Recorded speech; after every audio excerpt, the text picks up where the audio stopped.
Welcome to the Draftycar tutorial series. This underground doomsday bunker and pre-recorded message help automate our new driver onboarding process for maximum throughput. Let's start with drafting. When a car moves through the air at high speeds, it creates an area of low pressure behind it. This is called the draft. Hopefully you're not confused yet, and if you are, there might be no hope. If you position your car directly behind another, their car smashes through the air so you don't have to. Congratulations, now you have a higher top speed and have done absolutely nothing to deserve it. How close should you be? Close enough to borrow their Wi-Fi. Benefits include free speed, less drag, and the illusion of skill. Now, proceed through the hallway, or skip the tutorial and uninstall. The choice is yours. Ah yes, the most commonly asked question by casual fans. Little Timmy asks, "Where's the throttle speed, Daddy?" Truth is, the sanctioning body decided to remove the throttle pedal a few years back, citing simplifying the rulebook and cutting costs. Every Draftycar machine comes equipped with 3 controls: a brake pedal, in case you want to lay back and get that massive run, a steering wheel, move left, right, and turn on a sheet metal blender at 200 miles an hour, and finally, a kill switch that shuts down the engine. But don't worry, the sanctioning body remotely controls the kill switch whenever your race concludes, or if we're having a bad day. Alright, I know. Why no throttle pedal? In Draftycar, you keep your foot in it no matter what. Whether you're in the middle of 4 wide or in the middle of a hot dog stand, you stay in the gas. Metaphorically, of course, because there is no gas pedal. Alright, let's talk about drag. In Draftycar, drag is your enemy. An invisible wall you don't hit. But you might as well have. There are 2 main types of drag that you need to pretend to understand. Front drag is what happens when you're leading the pack or blazing a trail of raw confidence. The air sees you and says, "Not so fast," and it hits your windshield like a wet mattress, dropped from row 93 in the grandstands. Congratulations, you just went from the lead to 34th in 1 lap. Rear drag is a consequence of being a lone wolf. Air hits your spoiler and your confidence at the same time, significantly slowing you down.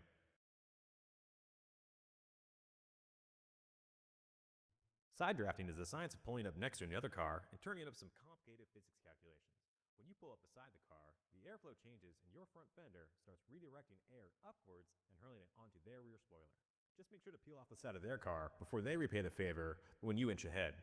Side draft is just one more example of why being ahead in Draftycar is like being a giant air scoop, begging to be sabotaged by physics.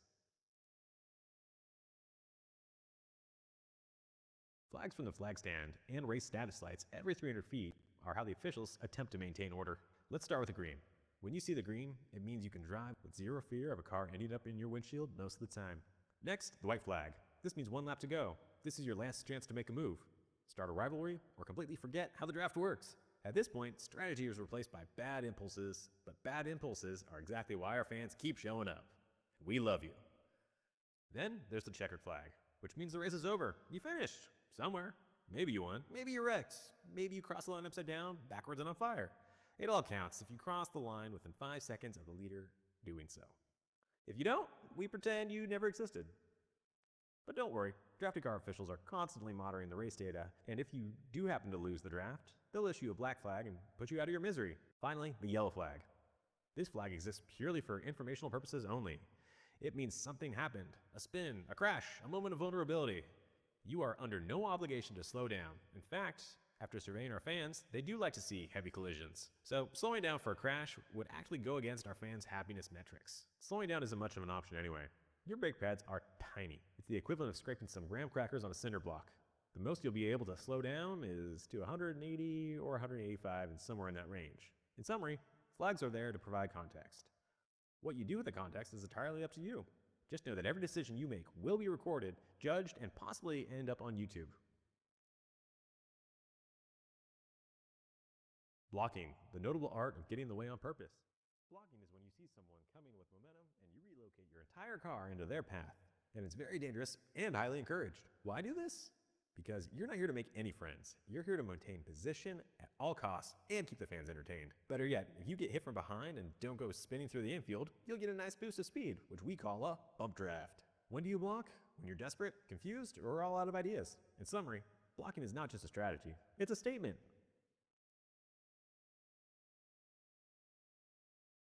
Let's talk about the pack for a second. As discussed earlier, when the cars are nose to tail, the lead car does the hard work and all the cars behind get to ride that low pressure zone. The tightest formation, the last of the pack rumbles along. 10 cars tightly lined up is a stock car freight train about to take the lead. If you're in that line, stay in it. If you're out of it, you're about to lose 10 positions, even more. So find the longest line and insert yourself into it and hope the person in front of you didn't skip the tutorial. Let's talk about the pack for a second. As discussed earlier, you've reached the end of the Draftycar beginner tutorial. You learned about the fundamentals of drafting, the physics of drag, the power of side drafting, and the complete lack of a throttle pedal. You've heard about blocking, pack racing, and that yellow flag is displayed for insurance purposes more than anything. You now possess the essential knowledge to launch your Draftycar career. You might even have an inflated sense of self-confidence. Don't worry, that feeling doesn't last long. Every event you enter is a swirling buffet of air, chaos, speed, strategy, and egos. And that's exactly the way we like it, and our fans love it. We have no intention of changing anything unless it involves more horsepower, more blowovers, less teamwork, and less fuel saving. So get out there, have some fun, make some questionable decisions. These grandstand tickets don't sell themselves.